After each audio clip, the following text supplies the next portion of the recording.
know I've been around and doing it, but now it's my time to shine and start proving it. I'm losing it, I'm moving it. The city is where I'm made, Bostonian flow, I kick it back there. Yeah, I got game, God in a fan way. We the city of the champs, every sport we play. Spit wetter than the harbor, yeah, I'm flowing like the Charles. I be speeding on this beat, call it turnpike miles. Yeah, it's Buku signing on, John to the Hancock, and I'm always key, I'm ready to unlock. I be doing big things, don't even have a deal, yeah, I battle through these. Welcome back, everyone, to the newest edition of Once a Week.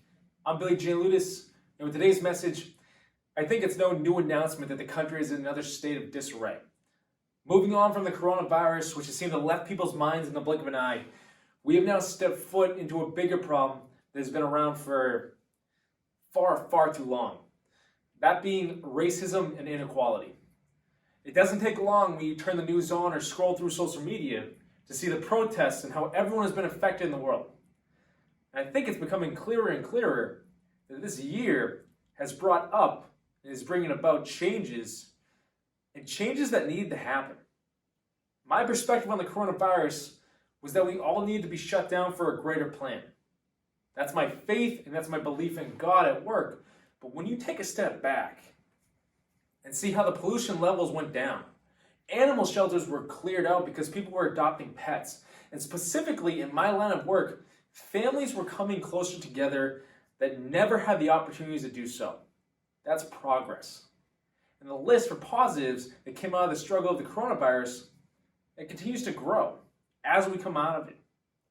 So I'm sure us being stuck in our homes was part of something greater. And then now with the protests and pushing for more equality, that's been a long time coming. A change has been a long time coming. Now just happens to be the time the world is taking notice and starting to do something about it. And that is the bulk of today's message that I want to address. Changes. Whether the coronavirus started for you or something else along the way, a lot of changes have been happening to how we live our lives and how we will live our lives in the coming years. But to put it on you, what are the areas that you need to make changes in? I wanted to tie into this message something much bigger than just a few routine changes and shed some light on something so much greater that's at play. And that's the generational aspect of change. So you've heard and can see the situations in the world, and my hope is that you've seen situations in yourself during this quarantine that you want to change for the better as well. But where do those start? The country is now dealing with situations that have been occurring, truthfully, since the country began. That's when a generational change is needed more than ever, and I believe that's beginning. The Bible speaks on generational curses. And whether you believe or look into this or not, there's a whole lot of truth behind what a generational curse is. Our families have the greatest influence on our development. That's no new news. The people you grew up around, what you heard, what you observed, at some point became a part of you. And it was your choice to continue or to stop it. That goes for our behaviors, good and bad, and our decisions, good and bad. We follow a pattern. And you don't need to be spiritual to see this. It's stated throughout the Bible. But look into your own life and see what's there. You may find some truth. But our culture, ethnicity, our gender, they all steer our patterns of decisions in certain directions. And then we inherit so many traits and preferences from those patterns that may not be a positive influence. Generationally, alcoholism, anger, laziness, racism, fear, certain beliefs that limit us, the list is endless and can be different for every single one of us. But they begin by witnessing or hearing someone before us or that was around us. If we observed our fathers doing those acts, we naturally think that's the norm to do as well. Because as kids, we looked up to those people and believed that that's the way to be. That's the norm. See, but now, you can see the state of our country. Racism is a topic that is being addressed on a bigger scale now. That's a generational curse in plain view. You can pick up a history book and see when that really began, and then in today's age, it's still apparent because people were taught that that was the norm. It's a situation that needed to show its head because the change that's just needed to happen. And that statement is going to get to a lot of people.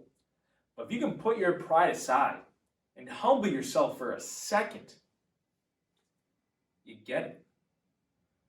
But today's message is more so about shedding light on your own generational changes that you may begin to see and want to change. Are there situations of yourself that you want to change? Are there parts of you that you learned from the generation before you that you don't want to be a part of you anymore? That's okay. One thing that I've always loved about helping people in sessions, whether mentoring or life coaching, is helping them make the changes they need to make to become the people that they want to be. Our generational curses, they hold us down.